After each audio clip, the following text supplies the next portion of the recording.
खबर India voice में आप सभी का स्वागत है। खबरों की करते हैं शुरुआत। दिल्ली में आज कांग्रेस सीईसी की बैठक होनी है। दिल्ली विधानसभा चुनाव के लिए ये बैठक की जाएगी। थोड़ी ही देर में कांग्रेस मुख्यालय में होगी ये बैठक।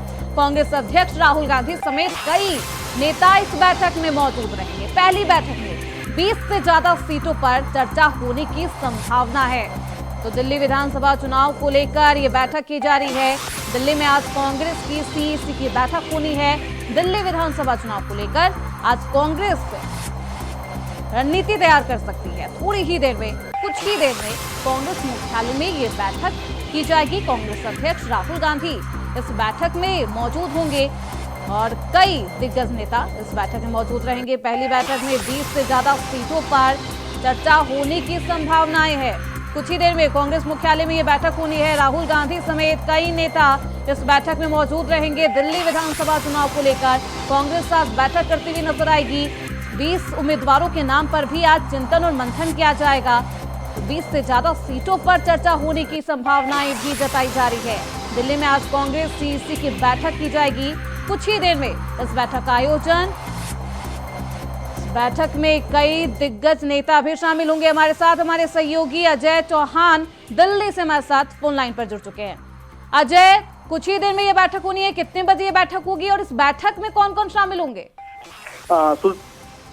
जो कांग्रेस की सीईसी की जो बैठक है 6 जो कांग्रेस के जो मुख्य लीडर हैं वो मौजूद रहेंगे। पूर्व सांसद वहाँ मौजूद रहेंगे, राहुल गांधी भी वहाँ मौजूद रहेंगे। तो बता दें कि जिस तरह से दिल्ली की विधानसभा की जो तैयारियां हैं, क्योंकि तीनों पार्टियां कहीं ना कहीं दिल्ली के अंदर जोर शोर से तैयारी कर चुकी है और सभी जो पार्टियां हैं वो अपने अपने उम्मीदवारों की लिस्ट जारी करने की पूरी कोशिश कर रही है। तो बता दें कि जो सीईसी की जो बैठक है इसमें कई मुद्दे उठाए जाएंगे। दिल्ली के विकास की मुद्दे की बात कही जाएगी। आम आदमी पार्टी के जो कार्य है उसको भी दर्शाया जाएगा कि किस तरह से जो न्याय यात्रा दिल्ली में जो दिल्ली प्रदेश अध्यक्ष देवेंद्र यादव है उनके माध्यम से निकाली गई थी, तो जनता को काफी उनका सहयोग मिला था। तो उस निर्णय, क्योंकि धरातल से जिस तरह से इस बार कांग्रेस ने काम किया है, घर घर जाकर जो लोग, तो उसका भी ब्यौरा वहाँ दिया गया। तो बताया जा रहा है कि जिस तरह से जो 20 से 25 जो उम्मीदवारों की पहली लिस्ट हो सकता है कि आज फाइनल की जाए और उसको भी लॉन्च उतारा जाए, ताकि जो आम आदमी पार्टी ने अपने उम्मीदवार उतारे हैं उनकी 2 लिस्ट, तो कहीं ना कहीं कांग्रेस भी ये पीछे हटने वाली नहीं है। क्योंकि पहले स्पष्ट कर दिया गया है कि कहीं ना कहीं जो दिल्ली के जो गठबंधन था लोकसभा में वो उसको नष्ट करके अब विधानसभा लगातार पार्टियां अपना अपना चुनाव लड़ेगी। यानी कांग्रेस भी 17 विधानसभाओं पर चुनाव लड़ेगी। तो इसमें बैठक में अहम भूमिका है कि जो भी जो सीनियर लीडर हैं, जो पूर्व सांसद रहे हैं या विधायक रहे हैं, उनको भी चुनाव लड़ाने की तैयारियां है। क्योंकि पूर्व जो मुख्यमंत्री शीला दीक्षित, उनके बेटे को भी इसमें बताया, उनको भी कहा जा रहा है कि इनको भी सीट दी जाए। अब देखना होगा कि कांग्रेस किस तरह से धरातल पर आज अपने उम्मीदवारों को उतारने की कोशिश करेगी।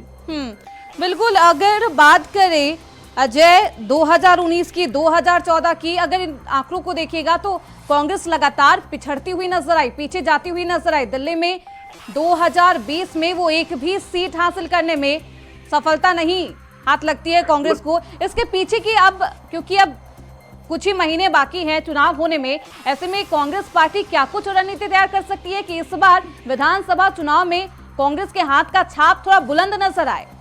बिल्कुल, देखिए इस वक्त बताते हैं कि कांग्रेस ने कहीं ना कहीं जिस जैसा अब उनको लगातार कई बार के हार मुंह देखने को मिला है और दिल्ली ने उनको नकारा था। क्योंकि कुछ कारणों का दिल्ली भी जनता भी जानती है कि आखिरकार होगा जो नेता होगा, जो हमारी बात सुनेगा, हम उनको ही वोट देंगे। तो ऐसे में कांग्रेस को सबक मिल चुका है कि काफी समय से दिल्ली से नकारा गया है, क्या बात करें या विधानसभा की बात करें, चाहे लोकसभा की बात करें। तो ऐसे में कांग्रेस लगातार धरातल पर काम करेगी और दिल्ली की जनता का भी यह है कि अब लगातार कहीं ना कहीं हमारी पार्टी 3 बार मुख्यमंत्री रह चुकी है, 3 बार सरकार बना चुकी है। तो ऐसे में कहीं ना कहीं वो भी मौका देना चाहती है। लेकिन वहीं बीजेपी भी लगातार कहीं ना कहीं धरातल पर काम कर रही है।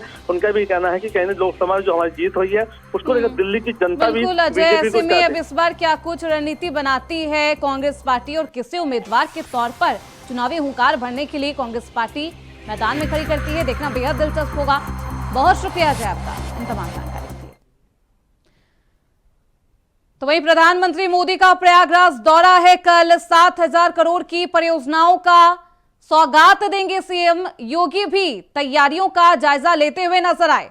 सभा स्थल के साथ संगम नोच का सीएम योगी ने निरीक्षण किया है। सलौरी एसटीपी और साथ ही साथ अस्पताल का भी निरीक्षण करते हुए सीएम योगी आदित्यनाथ नजर आए। गंगा रिवर फ्रंट रोड और कई निर्माण कार्यों का जायजा लिया। तो उत्तर प्रदेश के मुख्यमंत्री योगी आदित्यनाथ संगम नगरी प्रयागराज पहुंचे, जहां उन्होंने माघ मेला क्षेत्र के सेक्टर 1 में बने केंद्रीय चिकित्सालय का उद्घाटन भी किया। और उसके बाद मुख्यमंत्री ने अक्षय वट, सरस्वती कूप, हनुमान मंदिर कॉरिडोर और जेटी का निरीक्षण करने के बाद प्रयागराज मेला प्राधिकरण में जनप्रतिनिधियों के साथ बैठक कर कल प्रधानमंत्री मोदी प्रस्तावित दौरे का जायजा लेते हुए सीएम योगी आदित्यनाथ नजर आए। साथ ही संगम नोच पर बने पंडाल का भी निरीक्षण कर अफसरों को कई दिशा निर्देश भी सीएम योगी आदित्यनाथ ने दिया है। तो कल प्रधानमंत्री मोदी संगम नगरी के दौरे पर होंगे। वहीं आज 15 दिन में तीसरी बार सीएम योगी प्रयागराज पहुंचे थे। महाकुंभ की तैयारियों का जायजा लेते हुए सीएम योगी आदित्यनाथ नजर आए थे। उत्तर प्रदेश के मुख्यमंत्री योगी आदित्यनाथ संगम नगरी पहुंचे और तमाम जायजा लेते हुए नजर आए। हमारे साथ हमारे सहयोगी शोएब रिजवी प्रयागराज से जुड़ चुके हैं। शोएब, आज सीएम योगी आदित्यनाथ प्रयागराज के दौरे पर थे, क्या कुछ कार्यक्रम रहा उनका और क्या वो रवाना हो चुके हैं वहां से? बिल्कुल, निश्चित तौर पर जब हम आपसे बात कर रहे हैं तो अब योगी आदित्यनाथ लखनऊ के लिए रवाना हो चुके हैं। हालांकि इससे पहले वो बहुत ही व्यस्त कार्यक्रमों में शामिल रहे, क्योंकि उनके मिनट टू मिनट जो कार्यक्रम थे वो कई स्थानों पर थे। खासतौर से न सिर्फ उन्होंने जो केंद्रीय स्वास्थ्य अस्पताल है उसका बाकायदा उन्होंने जाकर निरीक्षण किया, वहाँ की तैयारियों को जायजा लिया। ये एक बड़ा अस्पताल है जो पूरे कुंभ में सेवाएं देगा। इसको पूरे तरीके से हाईटेक बनाया गया है। वहाँ की व्यवस्थाओं को देख करके उन्होंने अपने एक निरीक्षण में जो उन्हें बेहतर चीजें लगी उसकी तारीफ भी की है, कुछ हिदायतें भी दी हैं। उसके अलावा जो माँ गंगा से भी आशीर्वाद लेने के लिए वो घाट के पास भी गए थे, आचमन गंगा जल का उन्होंने किया। तो कह सकते हैं कि वो अलग अलग जगहों पर कार्यक्रम में रहा। इस बीच में जनप्रतिनिधियों से भी बातचीत की, क्योंकि कल प्रधानमंत्री मोदी संगम नगरी प्रयागराज आ रहे हैं। 7,000 करोड़ से ज्यादा की योजनाओं का लोकार्पण करेंगे। उसके अलावा बाकायदा गंगा पूजन करेंगे। उनका जो हेलीकॉप्टर है वो अरैल पे उतरेगा और वहाँ से निषाद राज जो क्रूज है उससे बाकायदा वो अरैल से संगम नोच तक आएंगे और वहीं पर पंडाल बनाया गया है। करीब बड़ी संख्या में जो लोग हैं वो इकट्ठा होंगे। उनकी मोदी जी की जो स्पीच है वो सुनेंगे, वो किस तरह से संबोधित करते हैं, क्या क्या योजनाएं देते हैं, इसका लोगों को भी इंतजार है। इसके लिए जनप्रतिनिधि को भी लगाया गया है। जो अलग अलग क्षेत्र के विधायक या सांसद हैं वो अपने क्षेत्रों से इस कार्यक्रम में जो लोग हैं उनको शामिल कराएंगे। तो कहा जा सकता है कि इस बीच में न सिर्फ कुंभ को लेकर के तैयारियां अपने अंतिम चरण में है, जोरों पर की जा रही है। मुख्यमंत्री योगी आदित्यनाथ ने खुद कमान संभाली हुई है, नेतृत्व करते हुए तीसरी विजिट कर चुके हैं बहुत कम अंतराल में, क्योंकि उनका मकसद ये है कि इस बार का 2025 का जो कुंभ है, जो महाकुंभ होने जा रहा है, वो बहुत ही दिव्य और भव्य हो। उसकी व्यवस्थाओं का जायजा ले रहा है और खासतौर से कल जो प्रधानमंत्री का कार्यक्रम है उसकी तैयारियों का भी उन्होंने न सिर्फ जायजा लिया, अधिकारियों के साथ बातचीत की, उसके उन स्थानों पर भी गए जहां प्रधानमंत्री का कार्यक्रम होना है। तो ये कहा जा सकता है कि अब जो तेजी है वो काम में भी दिख रही है और जो प्रधानमंत्री के कार्यक्रम की तैयारी है वो लगभग पूरी हो चुकी है। सुरक्षा कर्मियों की तैनाती कर दी गई और कल आने वाले ऐसे में आज महाकुंभ की तैयारियों का जायजा लेने खुद सीएम योगी आदित्यनाथ पहुंचे थे और निरीक्षण करते हुए तमाम स्थलों का वो नजर आए। बहुत शुक्रिया शोएब आपका इन तमाम जानकारी। कल प्रधानमंत्री मोदी प्रयागराज के दौरे पर होंगे। 7,000 से ज्यादा करोड़ रुपए की परियोजनाओं का वो सौगात प्रयागराज को देते हुए नजर आएंगे। खबरों बढ़ते आगे, बुलंदशहर से बड़ी खबर सामने आ रही है। कोर्ट में पेश नहीं हुई बीजेपी सांसद कंगना रनौत। वादी बोला कोर्ट की अवमानना कर रही है सांसद। बुलंदशहर एमपी एमएलए कोर्ट में नहीं हुई पेश। 24 दिसंबर को होगी अगली सुनवाई। कोर्ट ने बीजेपी सांसद को सख्त निर्देश भी दिए हैं। 24 दिसंबर को पेश होने के सख्त आदेश दिए गए। आंदोलनकारी किसानों पर आपत्तिजनक टिप्पणी का ये पूरा मामला है, जिसमें आज सांसद कंगना रनौत को पेश होना था। हालांकि वो पेश नहीं हो पाई है। 24 दिसंबर की अगली तारीख है जब सुनवाई होगी एमपी एमएलए कोर्ट में। और ऐसे में एमपी एमएलए कोर्ट ने सख्त निर्देश दिए हैं, आदेश दिए हैं सांसद कंगना रनौत को। अब देखना बेहद दिलचस्प होगा कि क्या 24 दिसंबर को कंगना या फिर उनके वकील की तरफ से पेशी होती है, सफाई पेश की जाती है या फिर नहीं। तो कोर्ट में पेश नहीं हुई है बीजेपी सांसद कंगना रनौत। और ऐसे में कोर्ट की अवमानना कर रही है सांसद। वादी का ये आरोप है। बुलंदशहर एमपी एमएलए कोर्ट में आज पेश होना था बॉलीवुड अभिनेत्री और बीजेपी की सांसद कंगना रनौत को।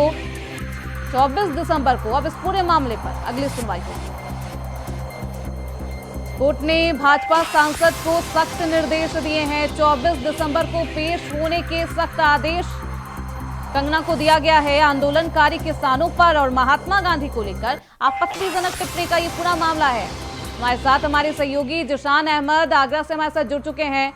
जिशान, आज बीजेपी सांसद कंगना रनौत को पेश होना था, हालांकि वो पेश नहीं हो पाई है। क्या कुछ वजह बताई जा रही है?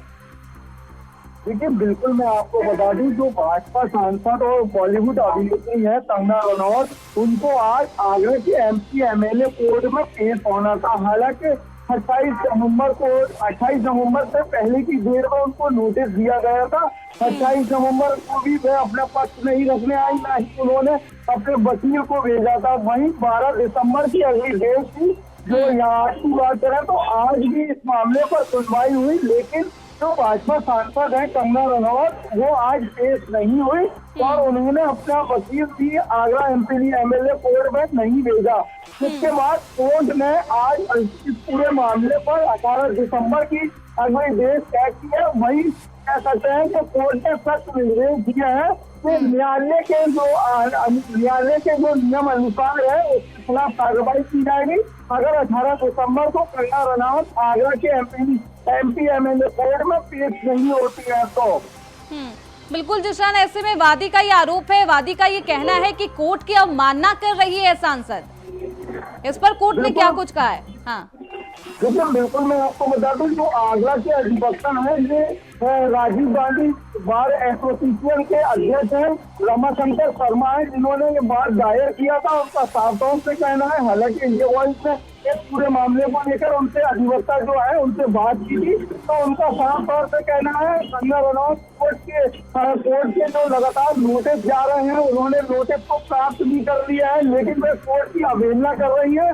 वही उसमें 18 दिसंबर की जो डेट है, उनका साफ तौर से अधिवक्ता है, उनका कहना है कि नियम अनुसार आगे कार्रवाई होगी और इस पूरे मामले में यानी याचिकाकर्ता ने साफ तौर पर कहा है कि सांसद का इस तरीके से बार बार कोर्ट के आदेश को नहीं मानना कोर्ट की अवमानना है। हालांकि अब 24 तारीख की ये सुनवाई होगी, अगली सुनवाई होगी। देखना बेहद दिलचस्प होगा कि क्या सांसद की तरफ से उनका वकील पेश होता है कोर्ट में या फिर सांसद कंगना रनौत पेश होती है या फिर नहीं। बहुत शुक्रिया जिशान आपका इन तमाम जानकारी।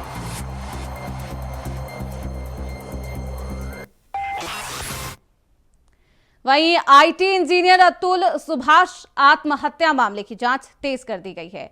एक टीम उत्तर प्रदेश के जौनपुर जिले में भी भेजी गई है ताकि मृतक अतुल सुभाष के ससुराल वालों और रिश्तेदारों से पूछताछ कर जानकारी जुटाई जा सके। वहीं मामले पर नितिका सिंघानिया के पड़ोस के लोगों ने बड़ा खुलासा करते हुए कहा कि अतुल सुभाष आत्महत्या पूरे देश को झकझोर कर रख दिया है। नितिका के परिवार वाले सामाजिक नहीं थे, किसी से मिलना जुलना बातचीत करना या मोहल्ले के लोगों से उन्हें कुछ खास पसंद नहीं था। लगभग 2 साल पहले नितिका सिंघानिया के परिजन जौनपुर में मकान लेकर यहाँ हमारे मोहल्ले में रह रहे थे और उसके लोगों ने यहाँ तक कहा है कि हम लोगों ने नितिका को आज तक आसपास के लोगों ने नहीं देखा है, यानी कि मिलनसार नहीं थे, ये उनके आस पड़ोस के लोगों का कहना है।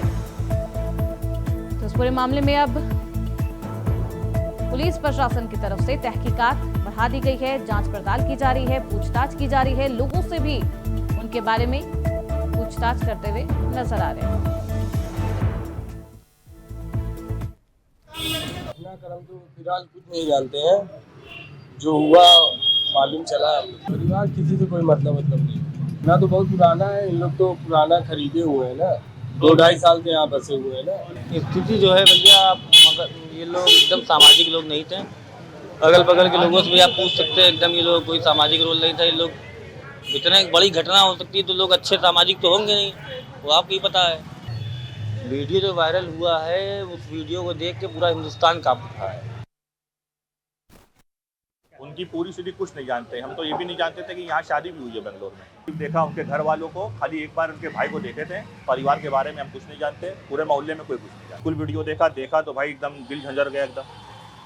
जो भी था लड़का था भाई, अच्छा खासा पढ़ा लिखा लड़का था। पढ़े लिखे लड़के सुसाइड कर रहे, मजाक नहीं है। चलिए जाहिल आदमी करो तो एक बार कहा जाता है, पढ़ा लिखा लड़का इंजीनियर तो सुसाइड किया था उसने। देखिए जो भी आरोप है, जो भी है वो देखिए उनका पर्सनल मैटर है। इस बारे में हम पूरी जानकारी नहीं, मतलब मेरे पास है ही नहीं तो हम देंगे क्या। बस इतना हम जानते हैं कि ये जो परिवार था किसी से मेलजोल नहीं रखता था, किसी से कोई उनकी बातचीत नहीं थी, किसी से कोई इनका लेना देना था। रात में शायद मुझे 8:30 बजे इनका भाई बारजे में टंगा दिखा था।